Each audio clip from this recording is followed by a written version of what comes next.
Hello, everybody. Welcome to Dangerous Ideas. I am Lee Camp. Got a lot of important stories to cover. Netanyahu announcing they will be fully occupying Gaza. We will discuss as to whether they're already doing that. We got Trump announcing he's going to create a golden ballroom because he's going full collapse of ancient Rome, which is nice to see. Mamdani is destroying the other candidates in New York City. There's so much, and that's just the beginning. So much more to cover. So please click thumbs up, click share, and let's get going. Let's do it. Thank you for being here. And the revolution will have laughter. God damn it. It will. It will have laughter. Let's start with not the funniest guy in the world, but goddamn right most of the time. Let's start with Jeremy Corbyn. He's announced recently he's going to be starting a new political party in the UK. Not all of this interview is about that. Some of it's about Gaza, but let's hear what he has to say. Disgusting. And as the Palestinian speaker just said, the children of Gaza are starving, not because the world couldn't help, because the world refused to help. Time is running out in Gaza. What must the UK government do now?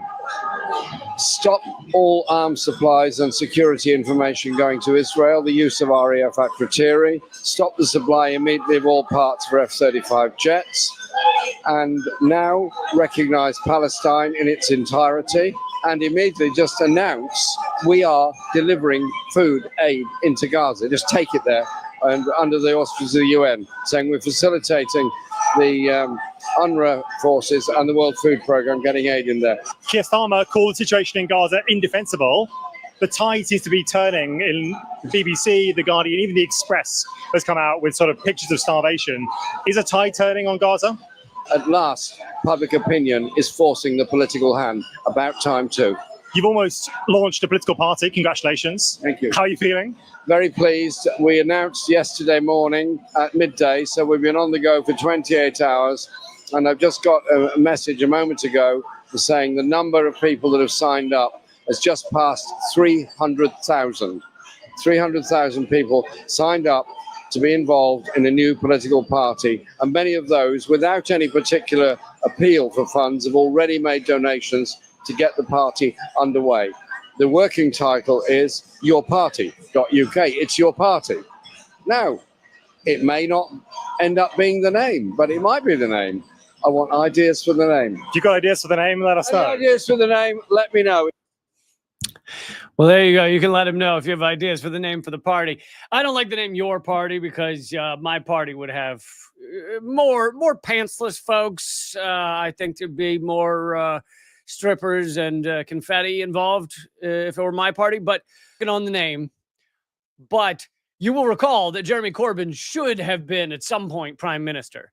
He was leading the Labour Party, and leaked documents have since shown that internally in the Labour Party, so these are the people that are supposedly supposed to help him when he was the leader of the Labour Party, they were working to bring him down and crush him. They were working to crush their own party because it's very similar. There's a lot of similarities to Bernie Sanders running for president in 2016.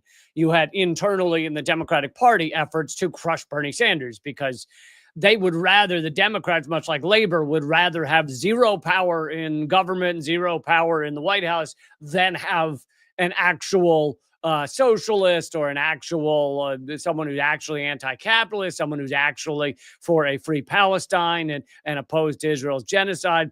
They would rather just crush. They'd rather set fire to it all.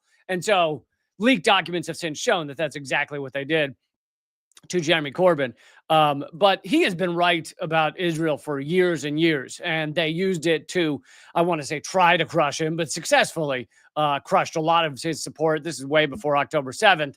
They worked very hard to label him as an anti-Semite and all these things just to stop him from taking over the Labour Party and ultimately becoming prime minister. And, you know, as much as it didn't work for people like you and me, it worked enough that it did greatly deflate his ability to lead, his ability to have power in those parties. Anyway, he's starting a new party, as is Elon Musk. I'm sure they're going to stand for exactly the same things. The new party in the UK and the new party in the US.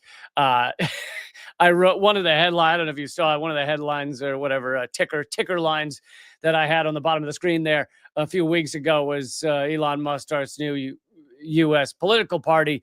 Finally, there will be a party that represents the white capitalist leaders of the United States. Finally, a white capitalist party in the United States. Of course, it's laughable. All of the parties are capitalist. We have one party. We just pretend it's multiple parties so we can feel good about ourselves, feel good about the show, and feel good about the theatrics. Anyway, I don't know if I've ever disagreed or very, very seldom have disagreed with anything Jeremy Corbyn has said. So I support his efforts to do whatever. Please click thumbs up, click share, all the good things, and let's keep it going. So this just came out like an hour or 2 hours ago. Netanyahu has decided on full occupation of the Gaza Strip, which he may be calling it occupation because that sounds a little more acceptable. But what he means is annexation. He means to ultimately have it fully stolen by Israel. And, you know, you could argue as to what's the definition of occupation. They're not technically occupying Gaza, but if you are bombing it and murdering everybody on a daily basis, like they have control of how many people they kill every day and whether people can do anything other than try and find food, which they really can't. So it's not like they don't have control of Gaza in that sense. When you have created an open air concentration camp and you're steadily murdering and starving everyone inside, it's tough to argue that that's not a form of occupation.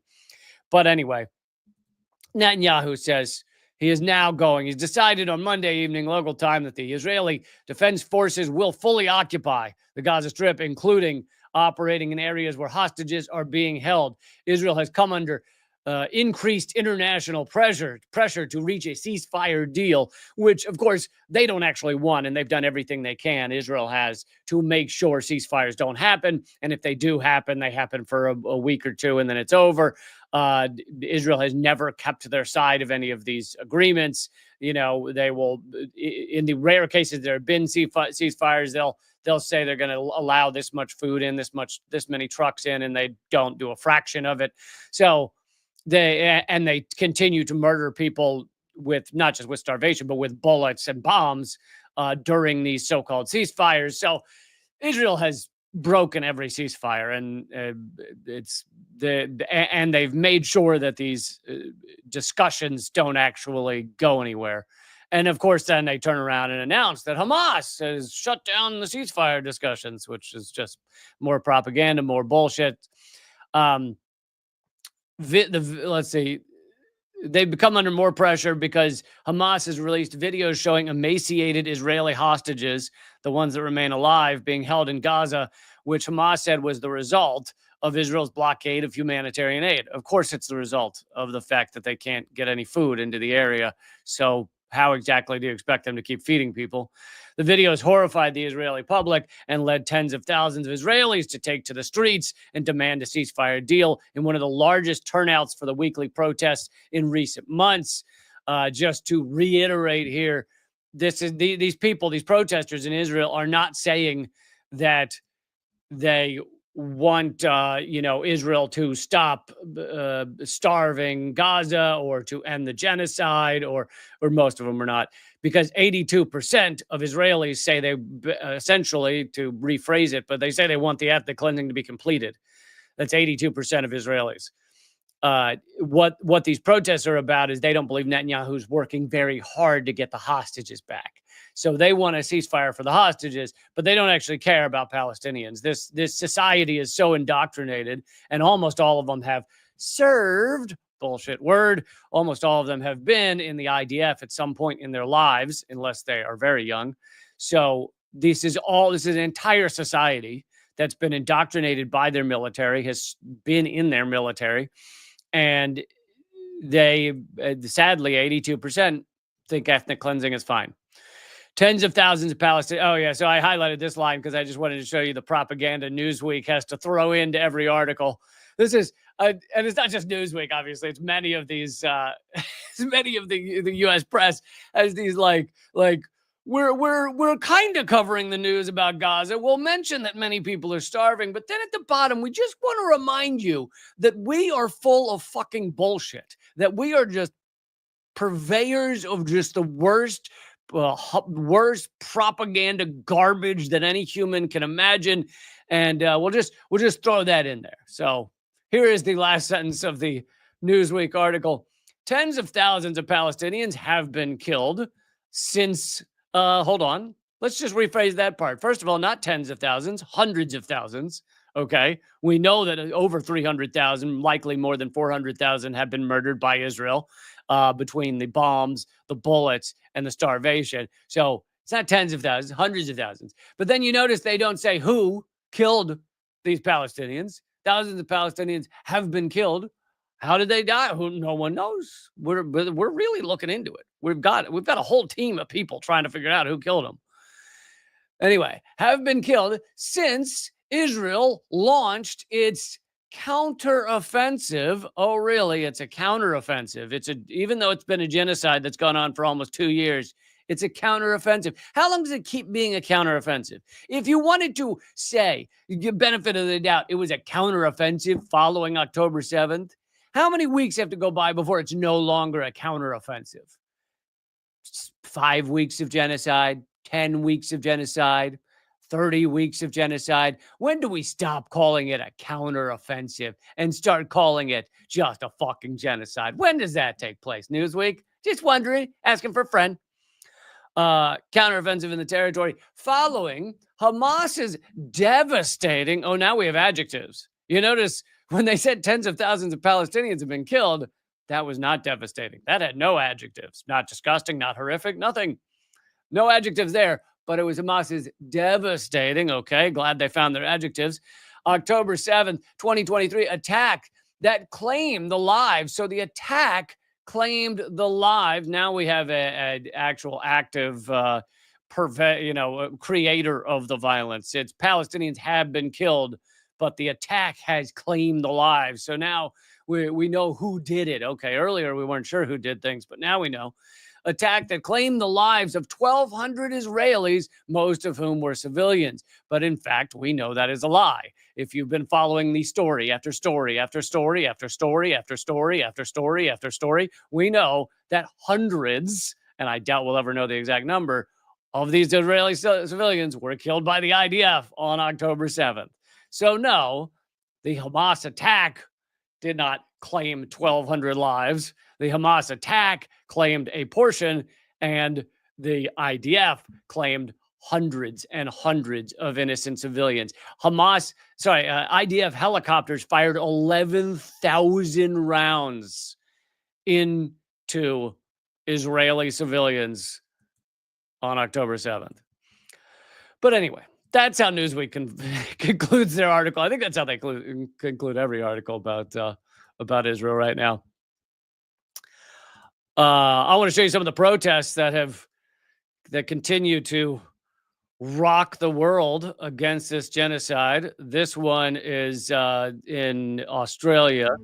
Are you? I can't play the music because they'll probably, take down my video or something. Anyway, thousands and thousands of people showed up in, I think, Sydney, Australia, and it was raining, but they were there anyway.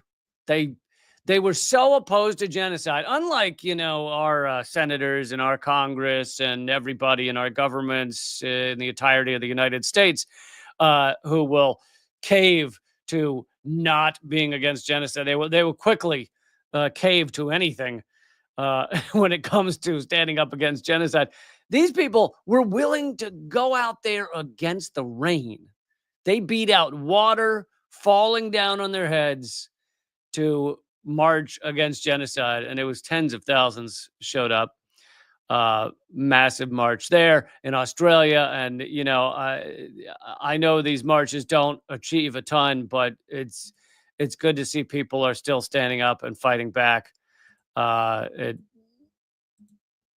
really, it's heartening to see that it's not, people are not giving up. Here is rabbis being arrested 35 rabbis were arrested in New York City for protesting Israel's starvation of Gaza. Let Gaza live! Let Gaza live! Let Gaza live! Let Gaza live! Let Gaza live! Let Gaza live! Let Gaza live! Let Gaza live! Let Gaza live! Let Gaza live! And so that's Rabbi. For those of you listening to the podcast, by the way, this is also a podcast if you want to check that out. It is called Moment of Clarity on Apple Podcasts, I think, and it's called Lee Camp Show on Spotify. But these are all rabbis that, for some odd reason, despite being very Jewish, more Jewish than I am in terms of the amount of time they spend focusing, studying, and thinking about Judaism, despite that, they're somehow able to still not like genocide. I know, it's so crazy, isn't it? You would think that just by everything I've heard, if you're Jewish, you just have to love genocide, which is, I didn't realize that. But yeah, that's what we're told by Israel. No, there's actually millions of anti-Zionist Jews around the world. We do exist. They just don't want you to know about us.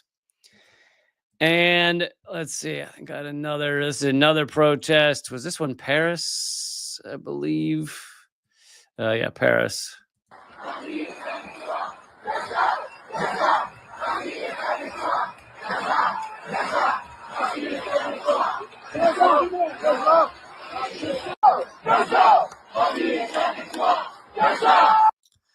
So tens of thousands in Paris also protesting against this genocide, which is really revealed. I mean, this is one, to try and take some positives away from genocide, which is a stupid sentence.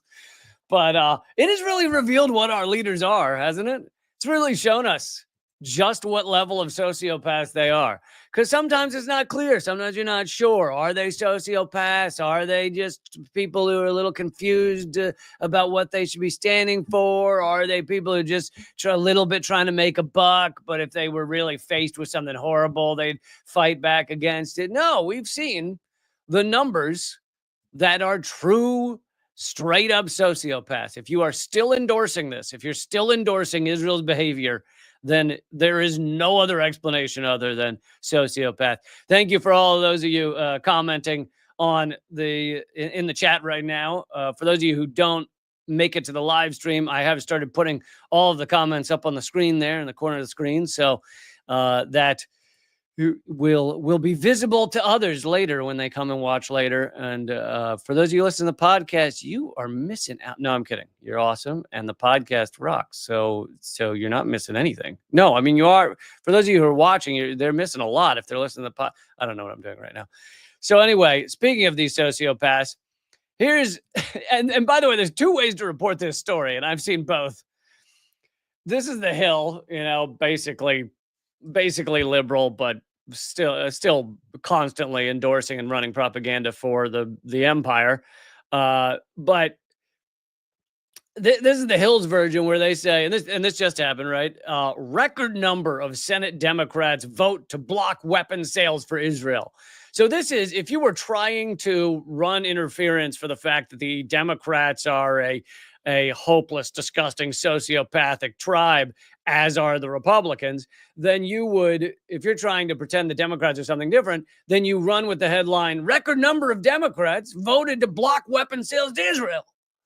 Now, if you're one that understands that the Democrats are pathetic and hopeless and sociopathic, then you would change this headline to Democrats side with Republicans and vote to send more arms to Israel.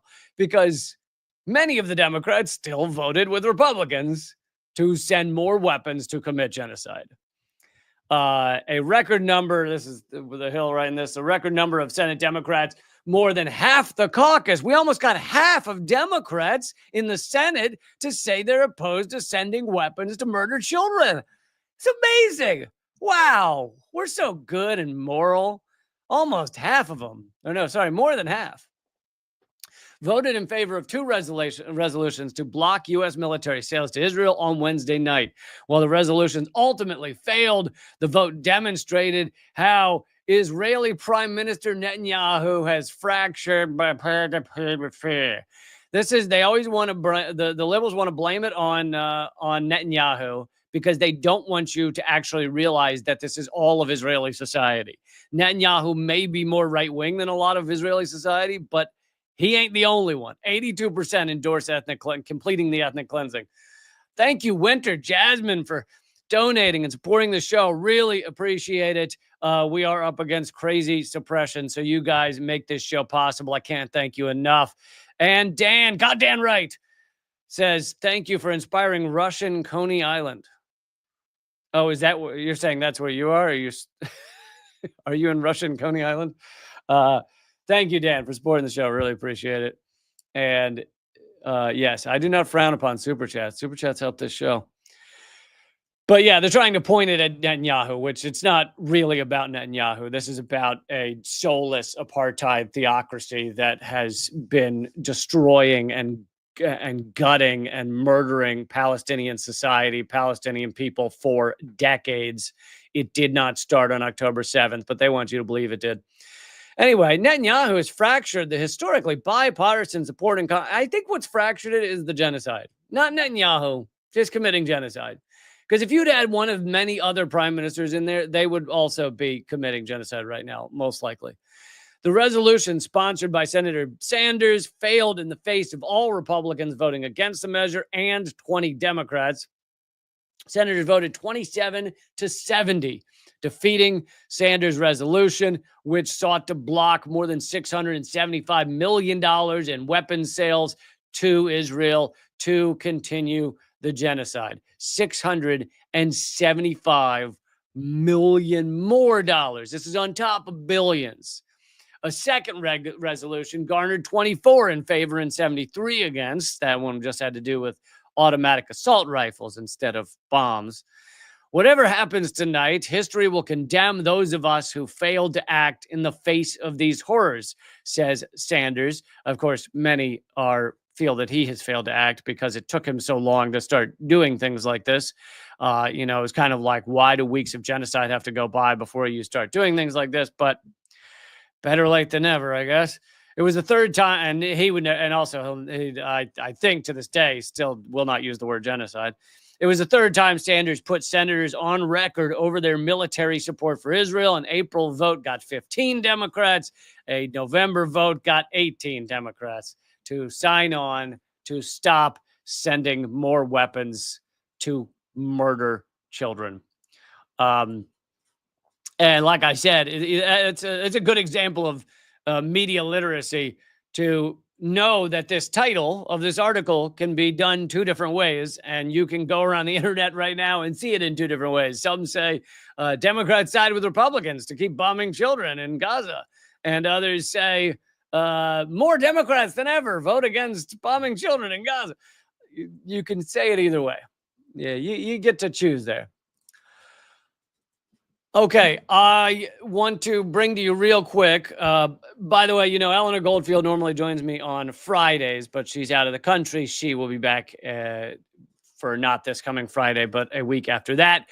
But she has a campaign right now to raise more money to get that money to Gaza. And she posted this on Instagram to tell you about it. So I will go ahead and play that. And you'll get your Eleanor Goldfield fix. I share your feelings of a rageful helplessness in these times. And while sending money to a concentration camp that's being starved by a settler colonialist apartheid state can feel totally not enough, which it is not enough, but it is something. And that's not me saying that. That's people inside of Gaza. And so what I'm doing is what I've been doing. Folks might know I've been raising money for doctors in Gaza. And I want to push that fundraiser in these times. And so as part of this initiative, I am offering to send you my vinyl It is a vinyl of my first ever solo album. And if I may say so, it's a beautiful album visually. Hopefully you think it's a pretty good one in terms of audio. I will send you that for free if you donate $60 or more if you live inside the United States. And if you live outside the United States, I'll send it to you for free if you donate $80 or more to my initiative, which you see on the screen here, to raise money for the doctors in Gaza. None of the money goes to me. All of it is donated directly to the doctors inside of Gaza. So please, if you were thinking about giving and you needed an extra little push, then please consider this to be it. And I'm also thinking of doing other fundraisers so if you have any kind of artwork or music or books that you'd be willing to donate in exchange for people's donations to the doctors, please contact me. And for everything that y'all give, thank you.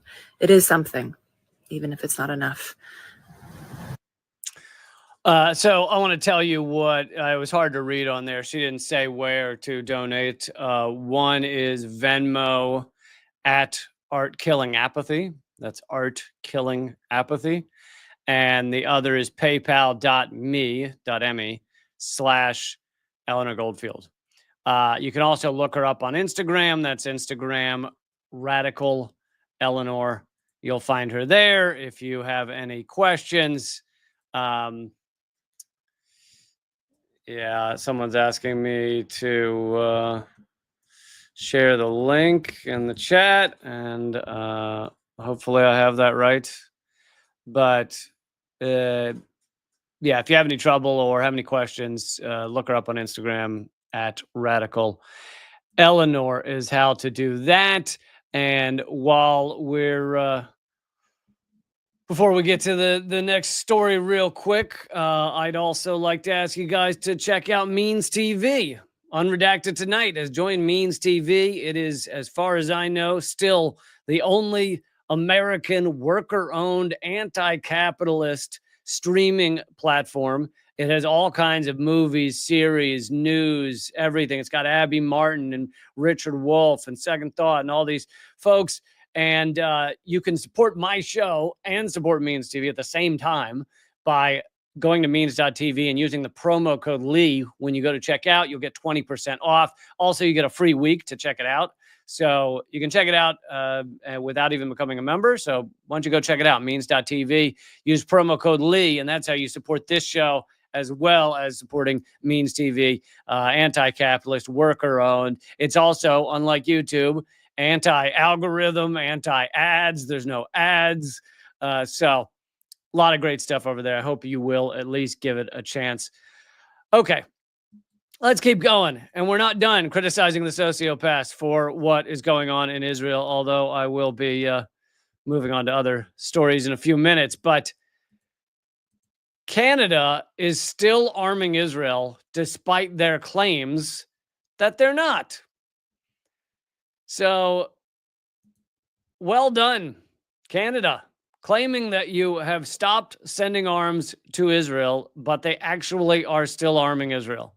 Canada sent at least 391 shipments containing bullets, military equipment, weapons parts, aircraft components, and communication devices to Israel since late 2023, despite Ottawa's repeated claims to have ended weapon deliveries to the apartheid state. A new report has found. By sifting through data from the Israeli Tax Authority, researchers at Arms Embargo Now discovered what they call a continuous massive pipeline of Canadian weapons flowing directly to Israel, comprising over 400,000 bullets, multiple shipments of cartridges, and a variety of parts for the F-35 fighter jets. In March of last year, the previous Canadian administration claimed to have halted all permits for arms shipments to Tel Aviv after the legislature passed a non-binding motion declaring that Israel must respect international humanitarian law and that the price of defeating Hamas cannot be the continuous suffering of all Palestinian civilians. In the following months, then Prime Minister Trudeau insisted Canada no longer facilitated Israel's horrors.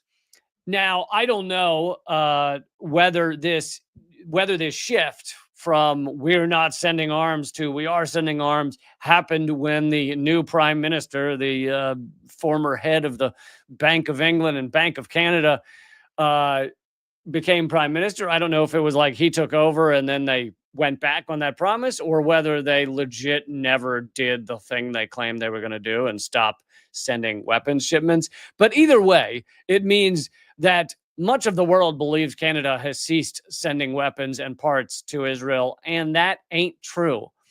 These fucking sociopaths continue to arm a genocide. That has not changed.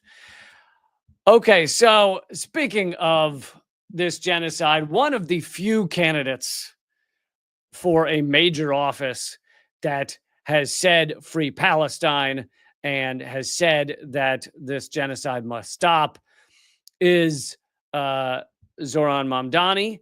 And, you know, again, and I'll reiterate this every time I bring up his story. No, he's not a revolutionary. He's not Che Guevara. He is a left-leaning Democrat, but it is someone that stands for a free Palestine and stands for, at least so far, you know, if his actions prove different, then we will know something about him, but stands for helping actual people, helping the poor and the lower class in New York, who are the ones truly suffering. And so he's running for mayor of New York City, which is the 10th or 11th largest city in the world. And of course, far more powerful than many, even of those top 10, because it is in one of the wealthiest countries and one of the most heavily armed countries in the world. But anyway, Mamdani is still winning. And in the latest poll, and I love that this is even Fox News reporting this. Fox News must fucking hate reporting this type of thing. But Mamdani is polling higher than all the other NYC mayoral candidates combined in a new poll. And I think they're trying to cover, I don't mean Fox News in this case, but I mean in general, I think they're trying to cover up this polling. I think they're doing less polling like New York City is, because they don't want people to know that Mamdani is destroying the opposition. But the opposition is so woefully laughable on top of that. You have corrupt Andrew Cuomo, corrupt Eric Adams are the two main faces of the opposition. So it's like you can't, apparently the Democrats are incapable of fielding anyone for this office. And you know, the reason I don't include Mamdani when I say Democrats is because they very much did not want him to win that primary.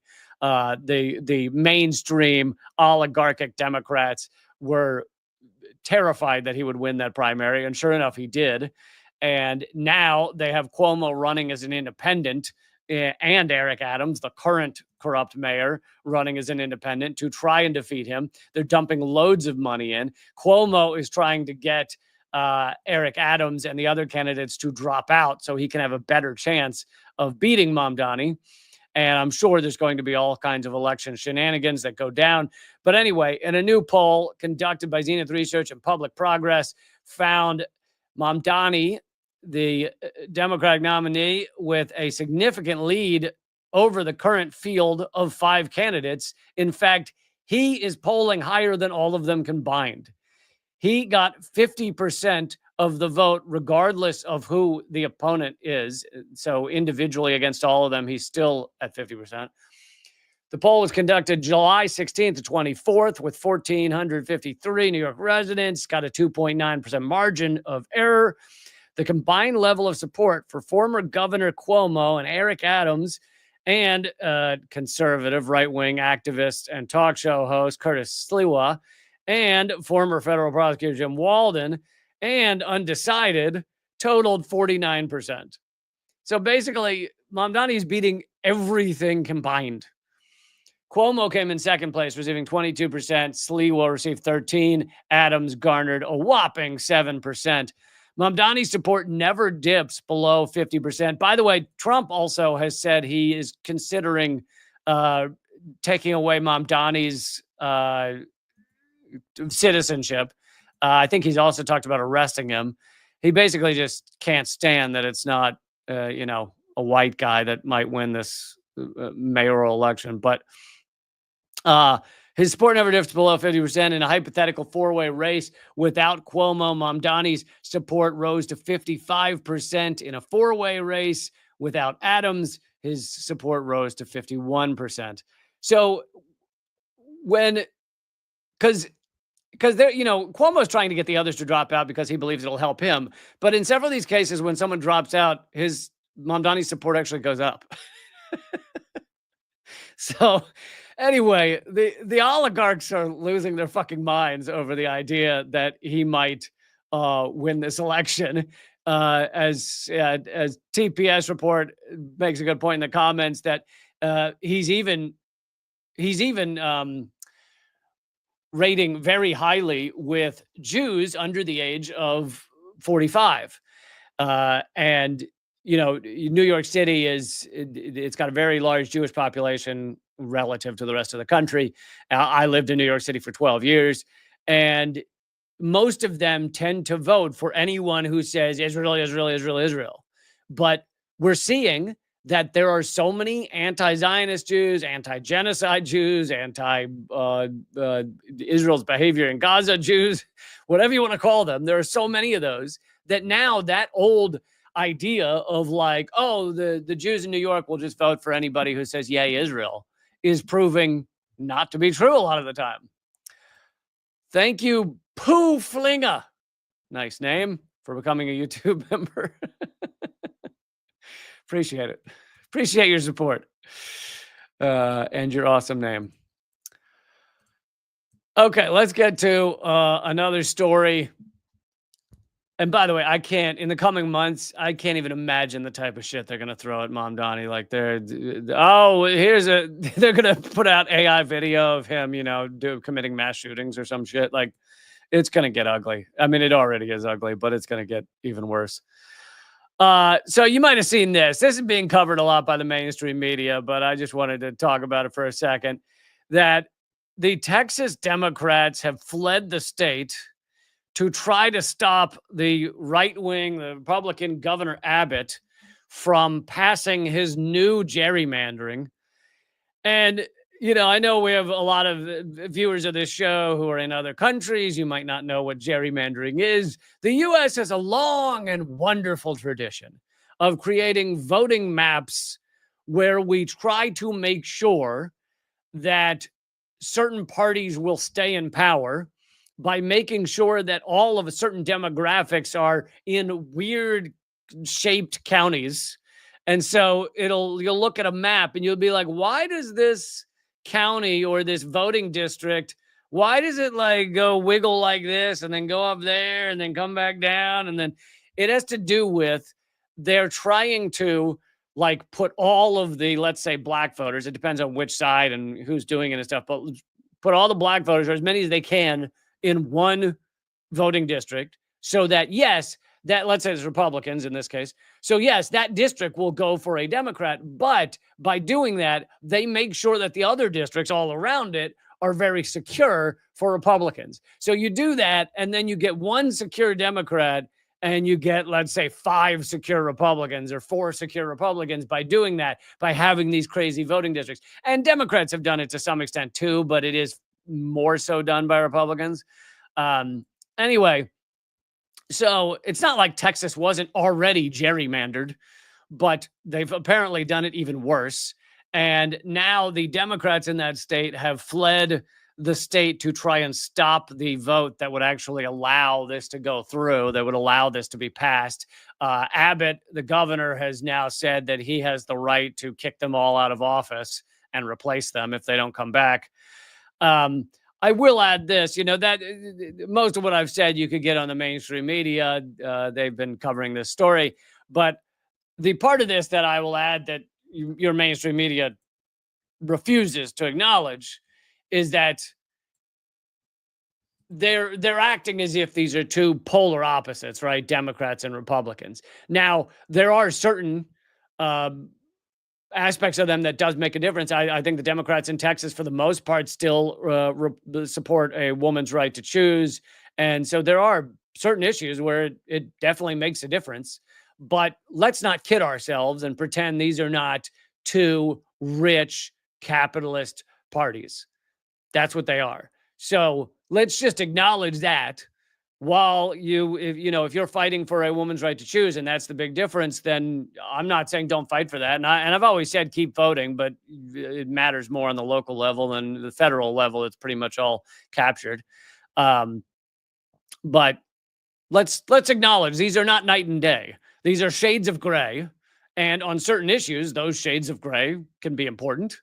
But then on the other end, you're kind of like, in today's world, what does Republican and Democrat even mean? I mean, you have Republicans who are opposed to war now, some of them, trying to stop the proxy war in Ukraine, trying to stop they don't care that it's a genocide for the most part, but they don't want the U.S. involved in Gaza. So you can't say the Democrats are the anti-war party. Some of them are, some of them aren't. It really is. The parties are meaningless. And I did a thing on the live stream last week about how the parties are dead and they're meaningless. And another example is what I just covered in New York City. You have Mamdani, who technically is the Democrat, although when he was running in the primary, the Democratic establishment didn't even want him there and wanted to pretend he wasn't a Democrat and shouldn't be allowed to be there. So the idea that, he is the same thing as Chuck Schumer, also a New Yorker, is just laughable. And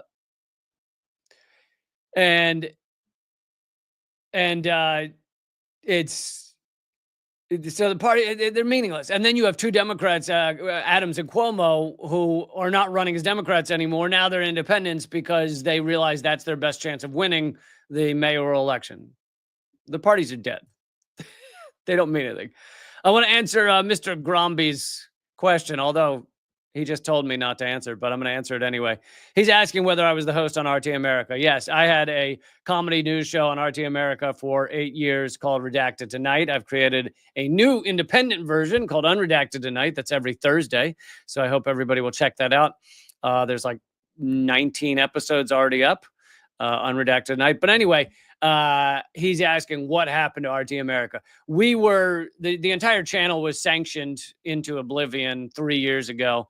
The U.S. government shut it down, but at the same time as shutting it down and, ending all of those shows, Chris Hedges, Jesse Ventura, all of them, they also banned all of our YouTubes, banned my podcast on Spotify. And so I've had to try and recreate, all these platforms. But at the same time, I'm still incredibly suppressed. So I can't actually recreate the platforms, but I do the best I can to try and keep all of this going. And if you want to support this show, I hope you will go over to means.tv and get 20% off by using promo code Lee. But okay, let's keep going. Here's some good news. It's about time I bring you some good news. Trump's cases in LA have all but collapsed. They continue to collapse against LA protesters because ICE and law enforcement lie so much that it's basically making it impossible for them to win these cases against protesters. The Department of Homeland Security lied about the protesters against last month's immigration raids in Los Angeles, and now its cases against protesters are getting tossed out. A report from The Guardian highlighted the shameful discrepancies between some of DHS's claims and the reality of the unrest in Los Angeles. Inaccurate and misleading testimonies from law enforcement officers have resulted in the dismissal of 8 felony cases against protesters and 3 cases against people who allegedly interfered with immigration raid arrests. So basically, all of the lies of our law enforcement is, and they shouldn't be called that. I don't know. I don't know what we should. Let me know what you think I should call them. I mean, I guess cops is a nice neutral term, I guess, but because they're not law enforcement. Honestly, they do more breaking of laws than they do enforcing of laws, and a lot of laws fucking suck. So we'll just say assholes in blue. The assholes in blue are social media footage documenting the arrest of 2 sisters, Ashley and Jocelyn Rodriguez, directly contradicted the criminal complaint submitted by DHS that Ashley had pushed an officer. Instead, footage showed that the officer pushed her. The complaint said that Jocelyn had grabbed the arm of one of the officers, detaining her sister. But the video shows she only briefly touched it and did not grab it. So here's another key point. Always film the cops. Never stop filming the cops. If the cops are doing something, have your camera on. As long as you have a camera, use it. Just thank you so much, Circle Home, for supporting the show. Just keep filming because A, they hate it when you film because they know that that is evidence of the way they're behaving. But B, sometimes it actually becomes useful in court, as this one did here. You have literally the opposite happening on video of what the cops are saying. Another person who was arrested, let's say Jose Mojica, who allegedly used his body to physically shield another protester, Ramos Brito, and then elbowed an officer, was taken to the ground with Ramos Brito, I guess. The video did not show Mojica assault the officers. So yet again, you have the officers saying they were assaulted and they were not. Basically, police and ICE and all of them, they're like, NBA players or something. They go, oh, I got hit, or soccer players. They don't even, or professional wrestlers. You ever seen a professional wrestler where the other guy misses the kick, but they pretend they got hit by it anyway because they got to keep up the charade? And so that's what police are. Oh my God, I've been nailed in the face. And you're like, I'm not even near you. But they try to use that to get arrests. But if they were videotaped, a lot harder. Of the 9 cases alleging that protesters assaulted law enforcement officers and impeded them from doing their jobs, 7 have already been dismissed by prosecutors. DHS officials have taken to vastly overstating the rate of assaults against its officers and using it as justification for militarizing Trump's deportation scheme. With a little scrutiny, these claims tend to fall apart. Already, multiple grand juries have refused to indict protesters arrested during the anti-ICE demonstrations. So, good news there. Trump's cases against anti-ICE protesters are collapsing every single day. So, meanwhile, while we send billions of dollars of quote-unquote aid to a genocide, and while we cut healthcare and Medicaid and many other things that people need to survive in this capitalist hellhole, while our government does that, Trump has announced he wants to build a $200 million ballroom in the White House that would be coated in gold and silver and diamonds. And he is going full ancient Rome right before the collapse. He's also said he's going to have an MMA fight in the White House. So full ancient Rome before the collapse, just 100%. He's using ancient Rome before the collapse as like an instruction manual. Here's from the New York Times. Experts raise concerns over Trump's White House ballroom renovation plans. $200 million ballroom. Trump unveiled plans on Thursday to construct a $200 million, 90,000 square foot state ballroom off the East Wing to be completed long before the end of his term. The project would be one of the largest renovations to the White House in decades. And let me also say this. I am offended that they would change anything about what we had the slaves built. Hundreds of years ago or whatever. Slaves worked very hard to build the White House. And the idea that they'd change an inch of it is terrible. Because I think that is disrespectful to all the slaves we had build the White House. But yes, he's saying that this is going to be similar to, or his people are saying that it's going to be similar or inspired by or whatever Mar-a-Lago's ballroom, which he also added onto Mar-a-Lago when he built it. I mean, when he bought it. Trump doesn't actually create anything. He just buys things. He's like Elon Musk. He buys things and then claims they're his own, and he claims that he built them. But anyway, after he bought Mar-a-Lago, he put in a giant, whatever, $1 million ballroom that, if you look at photos of it, is covered in gold and gold lame and gold leaf. And it's like the most gaudy, disgusting, repulsive, like, look how rich I am ballroom. And Trump is the difference between this and Mar-a-Lago is Trump is doing this one with taxpayer dollars. So your money will go so that Trump can have his gold-plated bidet or whatever the fuck. It is just full ancient Rome. Just couldn't be. I mean, if one of those MMA fighters, if he actually has the MMA fight in the White House, if one of them dies, then it'll be full ancient Rome because it'll be equivalent to the gladiators. Thank you, Mark Dansky, for donating over on Rumble. Mark says, great to have you back. The glow of life back in your face after your vacation is inspiring. Thank you. I don't think it's the glow of life, but I think it's just because I've been playing basketball in Baltimore, and it's hot as balls here, and so I'm getting tan. I got to do something to work out and exercise. Anyway. Thank you, but I'll take glow of life. Glow of life is fine. If you want to give me glow of life, I'll take it. But yeah, there is no fucking shame in these people. They are straight up sociopaths who are billionaires. He has more billionaires in his cabinet than any president ever. Of course, he's also the, I believe, first billionaire while serving as president. I wouldn't be surprised if Obama nowadays might be on the cusp of billionaire, but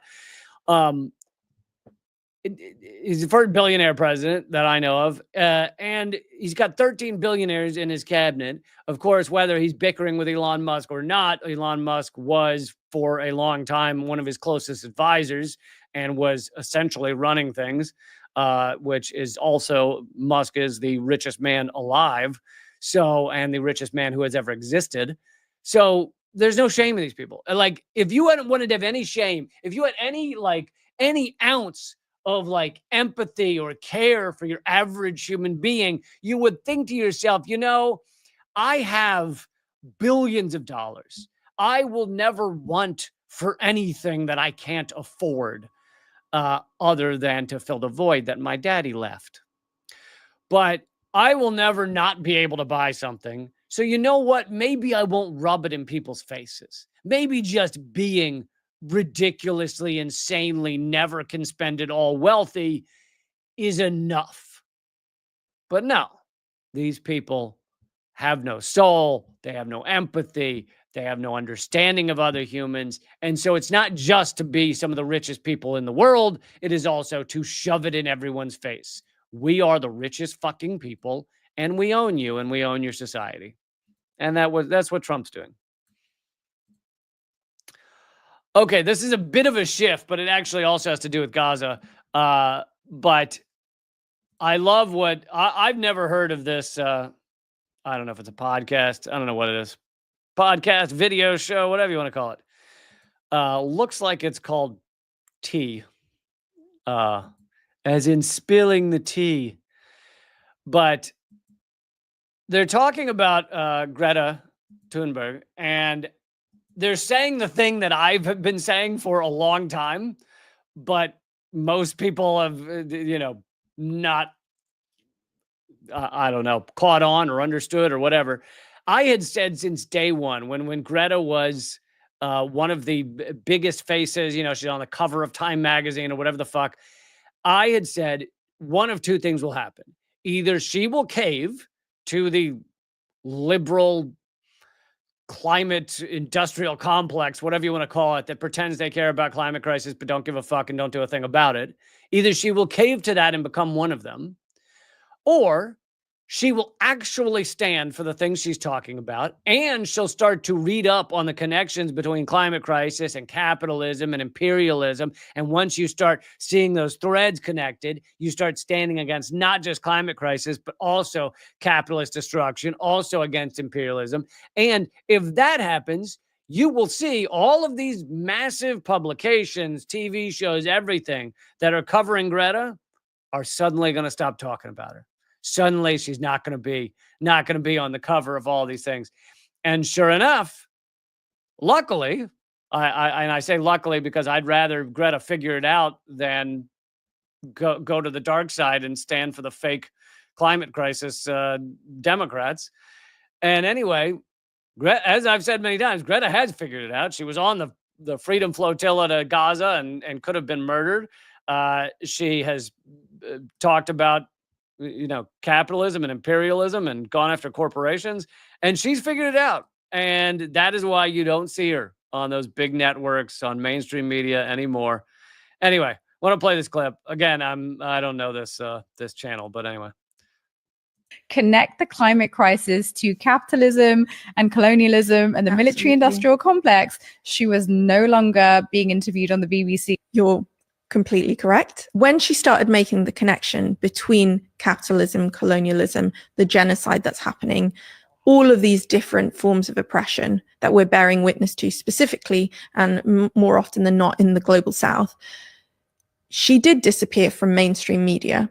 And people would come up to me and they would say, oh, she's gone quiet. She doesn't do that much these days. And I was like, you're wrong. She does more than ever before. It's just they've turned the cameras away because she is getting to the crux of the matter. And the ruling class doesn't want that to be revealed. I personally knew that the minute she donned a keffiyeh that she was no longer going to be given the same level of platforming as she previously had.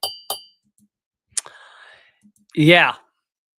So that's something that I don't actually, I think it was happening before the keffiyeh, but that's something I've been saying for a long time, for at least a few years now, that either she was going to figure it out and she'd stop being invited to all these things. She wouldn't be the keynote speaker at, the conferences with Obama, or she was not going to figure it out. And she was going to be very wealthy and be the face of kind of liberal, fake climate care. And we have seen her very much figure it out. And, as I said, when she was on the flotilla, someone in the comments said that the flotilla was attacked before she got on. But I think what you are thinking of is there was a first attempt where the ship was bombed by Israeli drones, and she was not on it at that time. But then there was a second attempt where she was on it, and the IDF boarded the ship and arrested everybody, and she was taken to Israeli prison for a few days and then shipped to France. And I had said before the IDF had attacked the ship, I had said they don't know if they're going to be killed or not, because more than one of these flotillas has been attacked, one by drones, one by IDF boarding the ship and murdering, I think it was 10 or 12 people. I don't know. I could have my numbers. I know they killed at least a few people. It might have been shooting 12 people and not all of them died, but whatever. They definitely, I know they murdered multiple people, and that was way back in 2012 or 14 or something, but incredibly repulsive. And last thing, slight good news on climate crisis is a top UN court says countries can sue each other over climate change. Landmark decision by a top UN court has cleared the way for countries to sue each other over climate change, including over historic emissions of planet-warming gases. But the judge at the ICJ on Wednesday said that untangling who caused which part of climate change could be difficult. Yeah, slightly. But the ruling is non-binding. The legal experts say it could have wide-ranging consequences. And in terms of who is responsible for which part of climate crisis, we know that the U.S. military is the largest organizational cause of climate crisis, not meaning not nation, but actual organization. The largest climate pollution is the U.S. military. But outside of that, the U.S. is the largest creator of climate emissions if you look at per capita even slightly. So the U.S. loves to say, oh, China's worse than us. And it's like, yeah, well, China has 1.4 whatever billion people. The United States does not. We got 300 and whatever million. So looking at which nation did what is idiotic. What you have to look at is per capita. And per capita, the U.S. is far and away the biggest cause of climate crisis. And yeah, poor William over here. I love the people that are either they just really want to believe climate crisis isn't happening because it makes them feel all warm and fuzzy, or they've just bought hook, line, and sinker for, they listen to some fucking idiots on right-wing YouTube or whatever, and that makes them, they say things that they, oh, well, he's not lying, clearly. Steven Crowder or Ben Shapiro would never lie to me.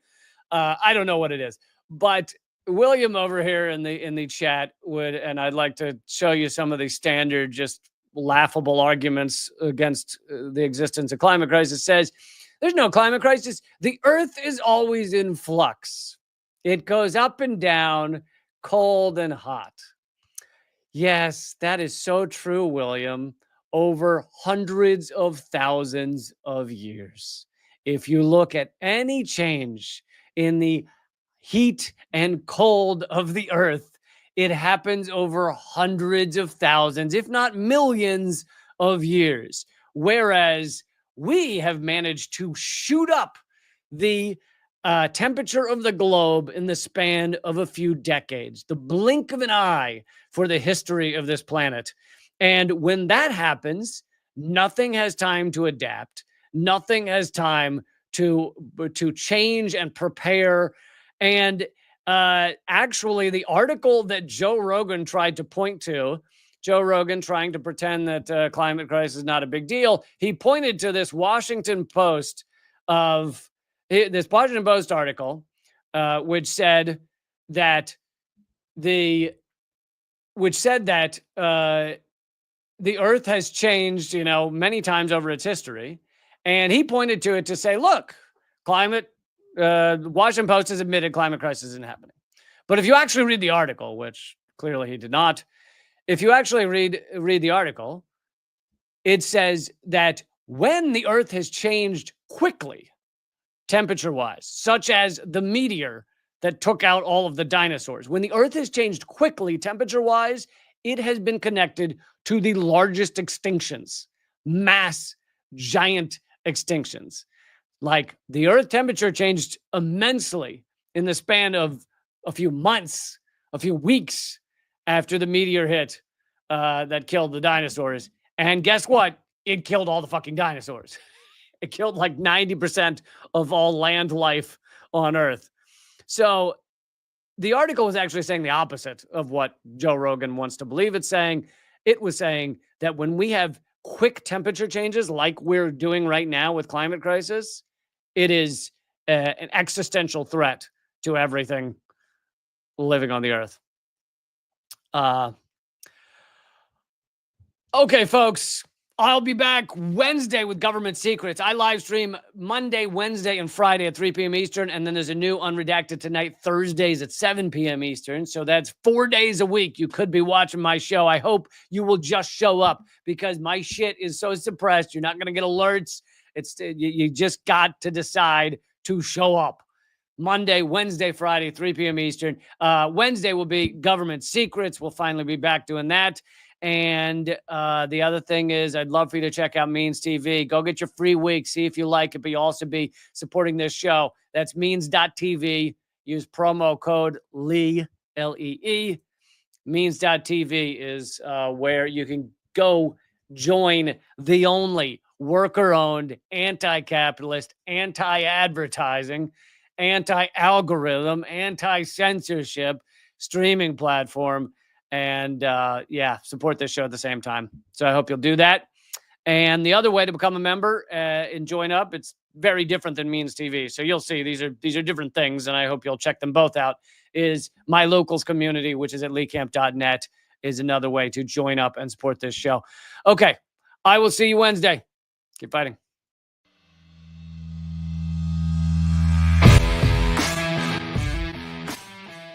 Well, brother, I salute you, though, man. You're one of the few that bring together this tremendous artistic talent and still be in such deep solidarity with oppressed people. It's an honor to be here because I'll tell you, Lee, you have one of the funniest shows on television, bar none. It's an enormous pleasure to be here. While I was waiting, I was leafing through your wonderful book. The same to you. I love your show. Be happy to come back anytime. Lee, this is one of the great honors of my long career, just to be in the same earth with you. I'm sure. We're just so blinded. We have so many blinders on because our society doesn't want us to know things. And so it takes shows like your show, and it is clearly designed to eradicate. Hey, good to see you. Hey, Jill, how are you? Julian, thanks for joining me. Honor to have you, brother. Consumerism is a theory that people should behave this way to help each other. It's not. Mr. George Galloway, thank you so much for joining me in these dark times. Always a pleasure, my friend. Thank you so much, Lee, for having me on. Keep fighting. Ha.